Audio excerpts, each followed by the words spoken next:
সুন্দর ঝলমলে রোদের সকাল দিয়ে দিনটা শুরু করলাম। আজকের বুধবার আর এখন বাজে সকাল 8টা। আর সকাল 8টাতেই দেখেছেন খুব সুন্দর মিষ্টি একটা রোদ। কিন্তু এই সুন্দর ঝলমলে রোদটা বেশিক্ষণ আর আমাদের কাছে ভালো লাগবে না, কারণ এই 11টা-12টার মধ্যেই এত প্রখর গরম পড়বে যে ওই রোদটাই আর আমাদের কাছে অসহ্য লাগে। তো সকালবেলায় ঘুম থেকে উঠেই আমি আগে ছাদে চলে গিয়েছিলাম পাখিদের কিছু খেতে দিয়ে। নিচে এসে এই বারান্দার রেলিংটা আমি ভালো করে ধুয়ে নিই, কারণ আমার ছোট বাচ্চা আছে, ও একটু পরে ঘুম থেকে উঠে এখানে বসে বসে ব্রাশ করে। তো সেই জন্য এটা আমি রোজ কিন্তু ভালো করে এরকম জল দিয়ে মুছে নিই। আর সাথে সাথে এই গ্রিলগুলোও আমি কিন্তু ভালো করে পরিষ্কার করে নিই। হ্যালো এভরিওয়ান, তো আমি বৈশাখী আবারও চলে এসেছি আপনাদের কাছে একটা নতুন ব্লগ নিয়ে। আশা করব আপনাদের এই ব্লগটা ভালো লাগবে। তো ওদিকে তো দেখলেন যে গ্রিলটা আমি ভালো করে ক্লিন করে নিলাম। এবার রান্নাঘরে চলে এসেছি। এসে চাল ধুয়ে আগে আমি ভাত বসিয়ে নেব। এমনও এক সময় হয়েছে যে ধরুন আমাদের রান্না হয়ে গেছে, তরকারি সব কমপ্লিট, তারপরে দেখা গেল কি ভাতই বসানো হলো না। সেই জন্য আমার শাশুড়ি মা এখন পুরো ঠিক করে নিয়েছে যে যাই হয়ে যাক আগে ভাত বসানো হবে, তারপরে সব রান্নাবান্নাগুলো সারা হবে। আর মাঝে মধ্যে দেখবেন মানুষদের একটু এরকম ভুলভাল হয়েই যায়।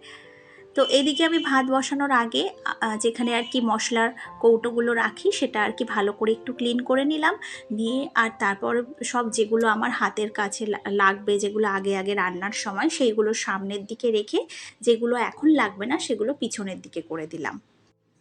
আর আমার এই রান্নাঘরটা খুবই ছোট, সেই জন্য আর কি সব একটু গুছিয়ে টুছিয়ে না করলে একদমই হয় না। আর এদিকে ভাত বসিয়ে দিয়ে তারপরে আমি সবার জন্য চা বসিয়েছি। তো সকালে আর কি সবাই মিলে একটু বসে চা খেয়ে নেবো, আর তারপর বাদবাকি অন্যান্য কাজগুলো সব করব।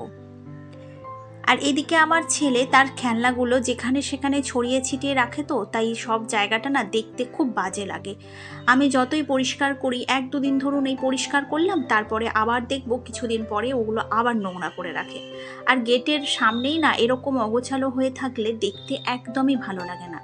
সেই জন্য আমি একটা ওই চালের বড় বস্তা নিয়েছি, তাতে আর কি ওর সব খেলনাগুলো রেখে দিয়ে এই জায়গাটা এখন একদম ফাঁকা করে দিয়েছি। দেখুন এখন কিন্তু দেখতে আগের থেকে ভালো লাগছে। তো এই আর কি আমার সারাদিনে কিন্তু ঘর টর এরকম ক্লিন করতে প্রায় অনেকটা সময় চলে যায়। আর তারপর তো রান্নাবান্না থাকেই। তো সংসারে কিন্তু দিন দিন কাজের চাপ বেড়েই যাচ্ছে। কেন কি এই কিছুদিন আমার ছেলের স্কুল ছুটি ছিল, এইবার কাল থেকেই ওর স্কুল খুলবে। তো সেই একটা বড় চাপ যে ও স্কুলে বেরোবে, তার টিফিন রেডি করা, তাকে খাইয়ে পাঠানো, তারপরে তাকে স্কুল থেকে নিয়ে আসা। তো এইটা কিন্তু একটা আমার আরও কাজটা বেড়ে গেল। আর এই কাজগুলো আমি সংসারে যতই কাজ বেড়ে যায়, আমি যদি একটু বুদ্ধি করে সংসারে কাজগুলো করি, তাহলে আমার কাজের চাপটা কিন্তু অনেকটা কম হয়। তো আমি কি করলাম, ছেলের ওদিকে সব খেলনাগুলো গুছিয়ে রেখে আমার হাজব্যান্ডের কাজের জায়গাটা ভালো করে একটু ক্লিন করে নিলাম। ওই মাঝে মধ্যে আমাকেই ক্লিন করতে হয়, ও তো আর বলবে না। আর ওইগুলো আমাদেরকেই কিন্তু বাড়ির বউদের সব দিকে নজর রাখতে হয়। তো ওর জায়গাটা ক্লিন করার পরে আমি ঘরটা ভালো করে কিন্তু ঝাঁট দিয়ে নিয়েছিলাম। আর এখন ছেলের জন্য একটু ব্রেকফাস্ট রেডি করছি। তো ওকে আজকে দেবো বাটার ব্রেড আর কলা। তো এটা ওকে খাইয়ে দিয়েই তারপর আমি রান্নাবান্নার দিকে হাত দেবো। আর আমি দেখেছি যদি আমি সকাল সকাল ঘুম থেকে উঠে পড়ি, তাহলে সেদিন আমার কাজকর্মগুলো খুব তাড়াতাড়ি শেষ হয়ে যায়। আর ধরুন এক দিন হয় যে একটু বেলা করে ঘুম থেকে উঠলাম, তো সেই দিনগুলো কাজগুলো করতে আমার অনেক টাইম লেগে যায়। আর এখন আমি এই সবজিগুলো সব কেটে নেব, আর একটু পেঁয়াজ রসুন এগুলো সব ছাড়িয়ে নিচ্ছি। এখনও আমার স্নান হয়নি, আর ওদিকে আমার বিছানাপত্রও কিচ্ছু ঝাড়া হয়নি। আর আজকের আসবে আমার এক ননদ, তো সেই জন্যই আর কি ওর প্রিয় খাবার একটু চিলি ফিশ বানাবো। আর এটা হচ্ছে গুড়জাউলি মাছ। এই মাছের একটু ঝাল করব, একটু ডিম কষা আর ফ্রাইড রাইস, এইগুলোই আর কি আজকের আমাদের বাড়িতে রান্না হবে। আর আমি কি করি, আমাদের বাড়িতে যখন লোকজন আসে, আমি আগের দিন অনেকটা কাজ এগিয়ে রাখি। ধরুন আজকের আমার ননদ আমার বাড়িতে আসছে, তো তার জন্য আমি চিলি ফিশ বানাবো, আর চিলি ফিশ বানাতে কিন্তু অনেকটা টাইম লাগে। সেই জন্য আমি আগের দিন সব মাছগুলো ভালো করে ভেজে রেখেছিলাম। তাহলে কি হয়, তাহলে আমার আজকের রান্নাবান্নাগুলো একটু তাড়াতাড়ি আমি শেষ করতে পারবো, আর আমাদের বাড়িতে যে অতিথি আসবে তাকেও আমি কিন্তু অনেকটা টাইম দিতে পারবো। না হলে আমি যদি সারাক্ষণ রান্নাঘরে থাকি তাহলে আমি তো তাকে সময়ই দিতে পারবো না। তো সেই জন্যই আর কি, কাজগুলো যদি একটু বুদ্ধি করে নেওয়া যায় তাহলে দেখবেন আপনার সংসারের সমস্ত কিছু আপনি গুছিয়ে করে উঠতে পারছেন। আর রান্নার ফাঁকে ফাঁকে আমি এবার অন্যান্য কাজগুলোও করে নেব। আমি কিন্তু এরকমই করি, রান্না করতে করতে একটু রান্না বসিয়ে এসে আমি অন্য কাজগুলো করে নিই। আর ছেলেকে তাড়াতাড়ি স্নানটাও করিয়ে দিলাম, কারণ এরপরে আরও রান্নাবান্না আছে, তখন আমার ওই দিকেই অনেকটা সময় চলে যাবে। সেই জন্য ওকে স্নান করিয়ে দিয়ে এখন আমি বিছানাটা ভালো করে পরিষ্কার করে নিচ্ছি। আজকের একটা অন্য চাদর পাতলাম। আর আমার না প্রত্যেক দিন এই বিছানার চাদর গুঁজতে খুব অসুবিধা হয়, কারণ দেখবেন যাদের খাট একটু দেওয়াল ঘেঁষে রাখা থাকে তাদের ওই বিছানার চাদর গোঁজার সময় খুব অসুবিধা হয়। আর যদি এই খাটটা মাঝ বরাবর থাকতো তাহলে কিন্তু এত অসুবিধা হতো না বিছানার চাদর গোঁজার সময়। আমার কাছে তো উপায় নেই, কারণ আমার রুমটা ছোট, সেই জন্যই আর কি আমার খাটটা ওই দেওয়াল ঘেঁষেই রাখা। আর এদিকে আমার শাশুড়ি মা ফ্রাইড রাইসটা বসিয়ে দিয়েছে, আর ওদিকে আমি এখন বালিশের কভারগুলোও সব পাল্টে নেব। আর আমার ছেলের বালিশটা এতটাই ছোট যে ওর ওই বালিশের কভার ওই একটাই, সেই জন্য মানে আর কেনা হয়নি। তো ভাবছি দোকানে গিয়ে আরও দুটো এখন দেখি যদি ওই রকম ছোট্ট সাইজের বালিশের কভার পাওয়া যায় তাহলে কিনে আনা হবে।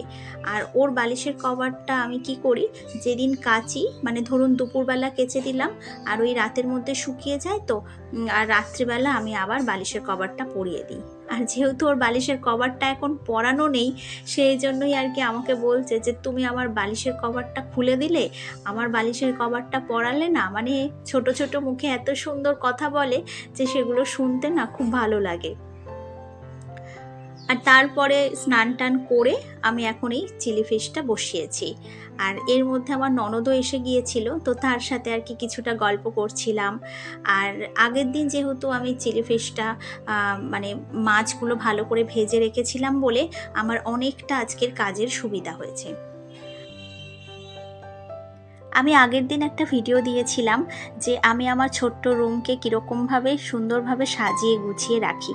তো সেই ভিডিওটা দেখে টুম্পা গড়াই বলে এক দিদিভাই আমাকে কমেন্ট করেছে যে তিনি প্রথমবার আমার ভিডিও দেখলেন, আর তার আমার ভিডিওটা দেখে খুব ভালো লেগেছে, তিনি আমাকে অনেক অনেক শুভেচ্ছাও জানিয়েছেন। তো টুম্পা দিদিভাই, আমি আপনাকে জানাই অনেক অনেক ভালোবাসা, আর আপনি এইভাবেই আমার পাশে থাকবেন। আর যারা যারা আমার ওই ভিডিওটা দেখেননি তারা কিন্তু অবশ্যই ওই ভিডিওটা একবার হলেও দেখে নেবেন। আর এদিকে চিলি ফিশটা আমি বানাচ্ছি, আর আমার ননদ অনেকক্ষণই হয়েছে ও চলে এসছে, তো ওর সাথে আমি কিছুক্ষণ গল্প করছিলাম। আর এদিকে আমি রান্না করছি, তো আর কি রান্নাঘরে এসে আমার সাথে একটু কথা বলছিল, আর আমি ওকে একটু টেস্ট করতেও দিলাম। আর তারপরে ও টেস্ট করে বলল যে সব কিছু ঠিকঠাক আছে। তা আমি বললাম যে একটু বাটিতে করে দিই, তুই খা। তো একদমই খাবে না, বলছে না একেবারে খাবার টেবিলে খাবো। আর এখন ওকে আমি সব খাবার টাবার রেডি করে দিচ্ছি গুছিয়ে। আর ওদিকে আমার ছেলেকে দেখুন, সে মেঝেতে বসে কত খেলনা নিয়ে বসেছে, এখন সেগুলো অগোছালো করবে, মানে অনেক কাজ আমার জন্য রেখে দেবে আর কি। আর এদিকে আমার ননদ আর কি আমাকে ছাড়া খাবে না, তো সেই জন্য ওর সাথে আমিও খেতে বসেছিলাম। তো বন্ধুরা, আজকের ভিডিওটা আমি এখানেই শেষ করছি। আপনাদের আমার ভিডিওটা কেমন লাগলো সেটা কিন্তু অবশ্যই আমাকে কমেন্ট করে জানাবেন, আর একটা লাইক করে দেবেন। আর অবশ্যই আমার চ্যানেলটিকে সাবস্ক্রাইব করে আমার পাশে থাকবেন। তাহলে আজকের আসি, আবার অন্য একদিন আমি একটা নতুন ভিডিও নিয়ে চলে আসব। আপনারা সবাই খুব ভালো থাকবেন, সুস্থ থাকবেন। আর আমি কিন্তু ভিডিও দিই একদিন পর পর, মানে যেহেতু ছোট বাচ্চা নিয়ে থাকি, তো তাই আর কি প্রত্যেক দিন সম্ভব হয় না, তাই একদিন পর পর আমার ভিডিও এই চ্যানেলে চলে আসবে।